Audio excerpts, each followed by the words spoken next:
गौतम गंभीर का coaching tenure कैसा रहा है? टेस्ट क्रिकेट में देखें तो अभी अभी श्रृंखला ड्रॉ जरूर की है, लेकिन बॉर्डर गावस्कर ट्रॉफी में हारे, उससे पहले न्यूजीलैंड के सामने घर पर पहली बार हारे। पर सच बात यह है कि इन्हीं की अगुवाई में टीम ने चैंपियंस ट्रॉफी उठाई यार। मतलब एक ऐसा आईसीसी इवेंट जो बहुत समय से जीता नहीं था, इनके कोचिंग की स्टिंट में भारत ने जीता है। T20 में इम्पेकेबल रिकॉर्ड के साथ चल रहे हैं। तो फिर कर लें गौतम गंभीर के थोड़े से कोचिंग स्टाइल की बात, गौतम गंभीर के कोचिंग टेन्योर की बात, और साथ में याद है आपको कि सुनील नारायण ने एक सुपर ओवर मेडन ओवर डाल दिया था। यस सर, ये हुआ था। आज उसकी बिना हाइलाइट्स दिखाता हूं आपको, कैसे हुआ था, कब हुआ था।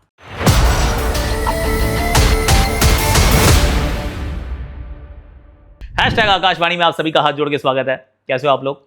आई रियली होप कि आप अच्छे होगे और ध्यान रख रहे होगे अपना। और आज तो जय गणेश जय गणेश जय गणेश देवा, है ना। आज तो एकदम सर मजा आने वाला है, एकदम मोदक खाने हैं और गणपति बप्पा का दिन है, तो हम सब सेलिब्रेट करेंगे साथ में। आपको भी बहुत बहुत इसकी मुबारकबाद, बहुत सारी शुभकामनाएं। And next few days are going to be celebration. Mumbai में है यार, I mean there is a vibe. पर अब जरा गौतम गंभीर की बात करते हैं। और ऑफकोर्स जो मैंने कहा कि आज वो जो 2014 में हुआ था उसको रीलिव करेंगे। सुपर ओवर मेडन ओवर, मतलब आज तक तब से पहले नहीं हुआ था, उसके बाद नहीं हुआ है। It is something incredible. उसके आज आराम से हाईलाइट दिखाऊंगा मैं आपको राइट एट द एंड। पर फर्स्ट स्टार्ट विद गंभीर। एंड सबसे पहले कोल्ड स्टैट्स। कोल्ड स्टैट्स किस लिए? क्योंकि इससे पता चलता है कि भाई आंकड़े क्या कह रहे हैं। तो टेस्ट मैचेस के अंदर 15 मैचेस में गौतम गंभीर कोच रहे हैं, जिसमें 5 भारत जीता है, 8 हार गया है, 2 ड्रॉ हुए हैं। विन परसेंटेज जो है वो 33.33 है, which is not great. Let's be honest, it is not great. पर यह बात भी सच है कि भारत जो है वो टेस्ट क्रिकेट में ट्रांजिशन से गुजर रहा है, and transition is painful. It is painful and I'll explain why. T20s में 11 मुकाबलों में इन्होंने बतौर कोचिंग इन्होंने कोचिंग किया, जिसमें से 10 जीते और 1 टाई हुआ है। That's it. मतलब 90% जो है वो विन परसेंटेज है भारत का। 90% विन परसेंटेज अगर आप T20Is में देखें। इन अगर ODIs देखें तो 11 मुकाबले इनकी कोचिंग की अगुवाई में कोचिंग में रहे हैं, जिसमें से 8 जीते हैं, 2 हारे हैं, 1 ड्रॉ हुआ है। 72% is a very good win percentage. सबसे पहले तो आंकड़ों के दृष्टिकोण से, and they don't lie, numbers don't lie, sometimes they do, sometimes they don't. तो वो जो डू लाई की कहानी ये है कि पहले तो डोंट की कर लेते हैं। टेस्ट क्रिकेट थोड़ा सा स्ट्रगल किया है। टेस्ट क्रिकेट के अंदर जो न्यूजीलैंड के सामने हुआ वो थोड़ा सा हैरान करने वाला था, थोड़ा सा परेशान करने वाला था। कि आप घर पर हैं, पहली बार टेस्ट हारते हैं, फिर आप पूरी श्रृंखला ही हार जाते हैं, वो भी 3-0 से हारते हैं। I mean that was bad, that was definitely bad. और उसके बैकड्रॉप में जब आप ऑस्ट्रेलिया जाते हैं तो वहाँ पर फिर ऐसा प्रतीत हुआ ना कि वहीं पे तो रोहित शर्मा और विराट कोहली का टेस्ट करियर भी था जो समाप्त हो गया, क्योंकि वहाँ उन्होंने रिटायरमेंट नहीं ली, पर उसके बाद कोई टेस्ट मैच तो दोबारा नहीं खेले ना, उस प्रकार का था। वो जो 2 सीरीज थी जिसमें 5+ जो अपना क्या कहते हैं 3-8 matches, it just road everything कि भैया ये अब डिसाइड हो चुका है, कहानी यहाँ पे हो चुकी है समाप्त। बड़े खिलाड़ी जो रन्स नहीं बना रहे थे, टीम मैचेस हार रही थी, उसमें आप घर पे भी हारे हैं, उसमें आप बाहर पे भी हारे हैं। और उसमें फिर सवाल भी उठे कि आप क्या टीम सही खिला रहे हैं, क्या आप रणनीति सही बना पा रहे हैं। पर ट्रांजिशन इज पेनफुल। मैं क्यों कहता हूँ, इसकी एक एक्चुअल एनालॉजी है कि इट्स लाइक लेबर पेन। अब लेबर पेन जो है वो it is tough man, it is difficult on the woman, पर इवेंचुअली उस पेन के बाद you get a new baby. और so that is how transition is. Painful होता है, बहुत दर्द होता है, बहुत आपको खटास भी रहती है कई बार, पर इवेंचुअली आप आगे की तरफ बढ़ना शुरू करते हैं। That's what we saw in England. वो जो ट्रांजिशन था, अभी भी ट्रांजिशन पूरी तरह से कंप्लीट नहीं हुआ है, पर at least a new baby is here. वो जो यंग टीम, गन टीम, अब वो बना दी गई है, जिसने इंग्लैंड में जाकर ड्रॉ किया। एक नए कप्तान ने 750 रन बनाए, 4 नंबर पे रन आए हैं। बतौर ओपनर KL राहुल जम जाते हैं, and things are looking up one more time. थोड़ा सा मुश्किल ज़रूर था, क्योंकि इसमें रविचंद्रन अश्विन की रिटायरमेंट हो जाती है, इसमें विराट कोहली की रिटायरमेंट हो जाती है, इसमें रोहित शर्मा की रिटायरमेंट हो जाती है। So that is the kind of curve that हमने देखा है इनके टेस्ट टेन्योर में। वंस अगेन शुरुआत अच्छी नहीं थी। बांग्लादेश को हराना को तो उसको मैं कोई बहुत ज़्यादा तवज्जो नहीं देता, पर घर पे हारना, फिर BGT हारना, उसके बाद टेस्ट चैंपियनशिप के लिए क्वालिफाई ना करना वॉज अ सीरियस ब्लो। पर अब things have started looking up. तो अब जो घर पे श्रृंखलाएं होंगी वो बहुत क्रिटिकल रहने वाली हैं कि आप किस तरह से आगे चलते हैं। एक ज़रूर उनके कोचिंग टेन्योर में ऑलरेडी छाप दिख रही है, that he likes bowlers who can bat. तो वो चाहे वाशिंगटन सुंदर हो या शार्दुल ठाकुर हो, जाडेजा को बहुत रिस्पॉन्सिबिलिटी ज़्यादा दी गई है। सो ही प्रेफर्स दोज पीपल। और कई बार आपको लगता है कि यार इस चक्कर में कुलदीप रह जा रहे हैं, पर आई एम श्योर जब घर पे खेलेंगे तो कुलदीप यादव का एक रोल रहेगा और उतने सारे आपका तवज्जो नहीं रहेगा कि भाई हर बॉलर को बैटिंग करनी चाहिए। अभी ऐसा लगता है कि थोड़ा सा ज़्यादा है। दूसरी चीज़ जो लग रही है कि कुछ चीज़ें जो है वो फिक्स हो गई हैं। 4 नंबर फिक्स हो गया, 5 नंबर फिक्स्ड है और ओपनर्स फिक्स हो गए हैं। 3 नंबर और 6 नंबर पे अभी भी थोड़ा सवाल है, पर नोइंग गौतम अभी तक क्या हुआ है कि अभी थोड़ा सा फ्लिप फ्लॉप चल रहा है कि 3 पे कभी ये कभी वो, पर एज वी ग्रो और वो वी मूव फॉरवर्ड, हालांकि उनकी फिलॉसफी है कि T20 क्रिकेट में ओपनर्स के अलावा सबकी फ्लेक्सिबल बैटिंग ऑर्डर होती है। आई थिंक टेस्ट क्रिकेट में वो ये वाली फिलॉसफी नहीं लाएंगे।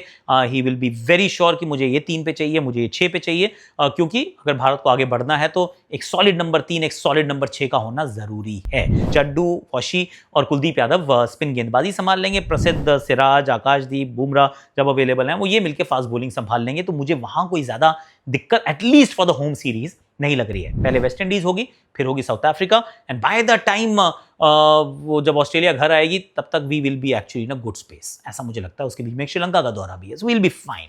और T20 आईज जगह ओडीआई कर लेते हैं। ओडीआई बहुत सारे नहीं हुए हैं, ओडीआई ज्यादा नहीं हुए हैं, उसमें 11 ही मैचेस हैं, लेकिन उसमें चैंपियंस ट्रॉफी की जीत है यार। Once you won the Champions Trophy, I think this is the pinnacle कि इनके टेन्योर में एक आईसीसी इवेंट सिर्फ एक ही हुआ है और उसमें आपने चैंपियनशिप उठाई है। उसमें आपने थोड़ा सा अगेंस्ट द ग्रेन जाके, टीम सिलेक्शन भी थी, उसमें 4 स्पिनर्स भी थे, एंड यू प्लेड ऑल 4 यार।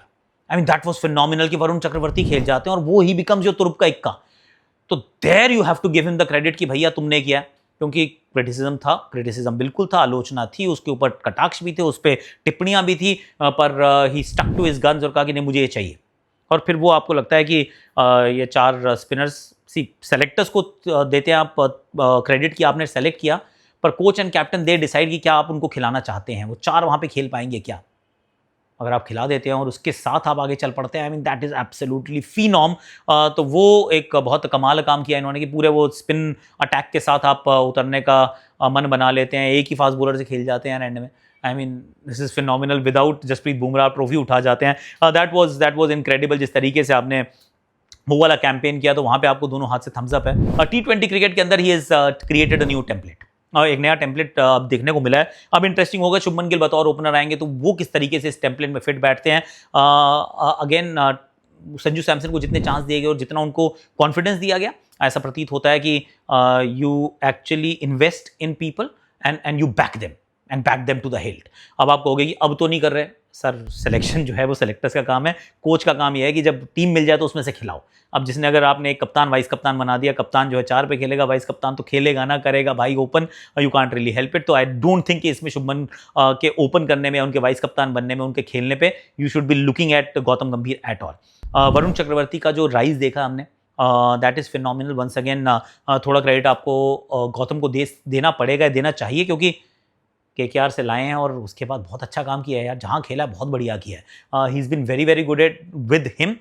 हर्षित राणा वाला ऐसा लगता है कि एक ऐसा केस है जिनको पास से बहुत अच्छा करते देखा है, तो थोड़ी सी प्रेफरेंस ज़्यादा है। पर अगेन दैट समथिंग कि वो देखने योग्य होगा कि किस तरीके से वो आगे की तरफ चलते हैं, क्योंकि उनमें और प्रसिद्ध कृष्णा में एंड सिराज में थोड़ी सी फाइट होने वाली है। May be it's Harshit batting जो थोड़ा सा अभी पिप कर रही है या टिप कर रही है इस वाले कॉन्टेस्ट को, पर future is going to be a little different is what I am thinking. पर अभी तक के लिए किस प्रकार से आप रेट करेंगे? I don't think it's a bad tenure so far यार।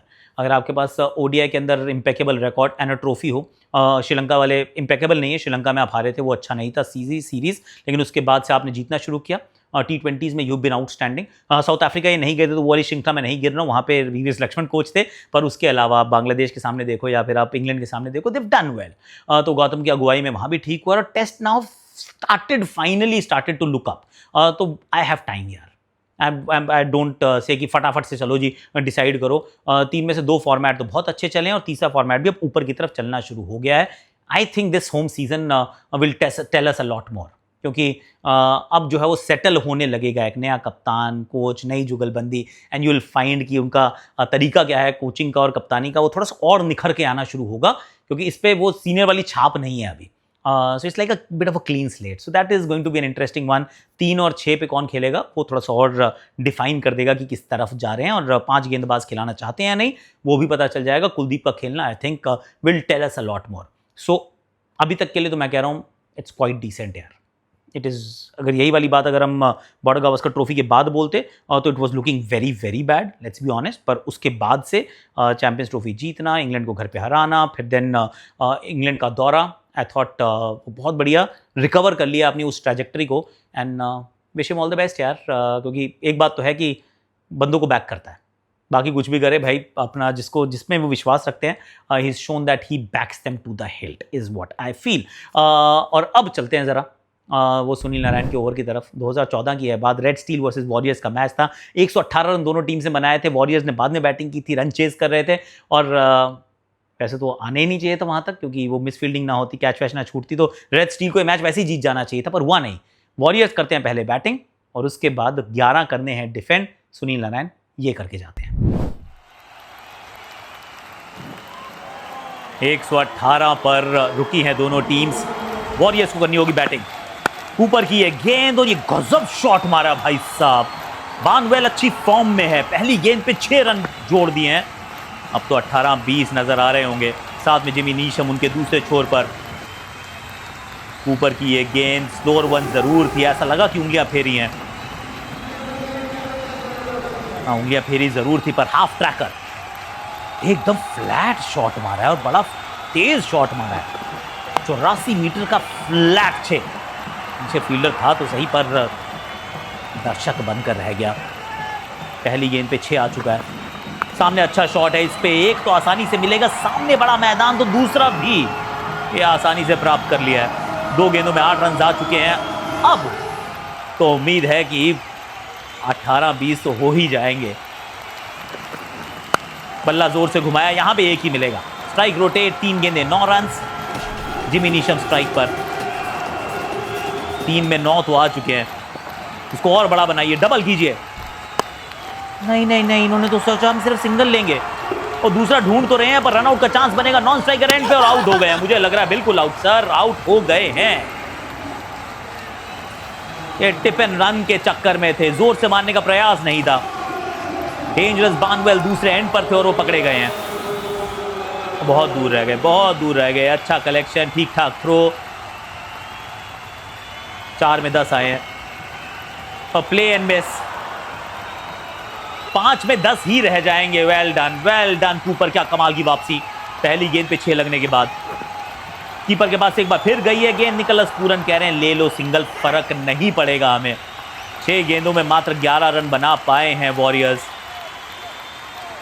रेड स्टील पहली गेंद पे 6 के बाद अच्छी वापसी की है, तो 12 रन डिफेंड करना ये क्या संभव हो पाएगा? काम बहुत कठिन है। सिर्फ 2 ही तो बड़ी हिट्स चाहिए आपको मुकाबला जीतने के लिए। पहली गेंद और डॉट गेंद सामने दे निकोलस पूरन। सुनील नारायण पहली डॉट गेंद और अच्छी खासी गेंद टर्न हुई है। अब चाहिए 5 में 12। बॉल पड़ी और बहुत टर्न हुई, सीधा कीपर के दस्तानों में। दूसरी गेंद एक बार फिर कीपर के दस्तानों में। गेंद और बल्ले का संपर्क हो नहीं रहा है। निकोलस पूरन बहुत कस के मारने का प्रयास कर रहे हैं, पर सफलता नहीं है। थोड़ी चर्चा भी कर लेते। रॉस टेलर समझाने आए हैं कुछ। एक और play and miss, believe it और नॉट। 3 डॉट गेंदों से इस ओवर की है शुरुआत। ड्वेन ब्रावो के चेहरे पर फ्रस्ट्रेशन नजर आ रही है। एक और डॉट गेंद। ओह माय गॉड नारायण, कैसे कर लेते हो भाई? 100 किलोमीटर प्रति घंटे की रफ्तार से एक गेंद थी, उससे भी थोड़ी तेज थी। एक तरफ फ्रस्ट्रेशन तो दूसरी तरफ जुबिलेशन। वॉरियर्स इस मैच को अब पकड़ चुके हैं। 2 में चाहिए 12। संपर्क हुआ है, गेंद ऊपर गई है, लेकिन मैदान वहां बहुत बड़ा है। नीचे फील्डर हैं जरूर और पकड़ जाएगा कैच, पकड़ा जाएगा कैच। निकोलस पूरन की पारी समाप्त। Wow Sunil Narayan, wow. जब जब संकट के बादल छाए नारायण याद आए, और नारायण ने नहीं किया डिसअपॉइंट। आखिरी गेंद भी डॉट गेंद और super over is a maiden over, believe it और नॉट।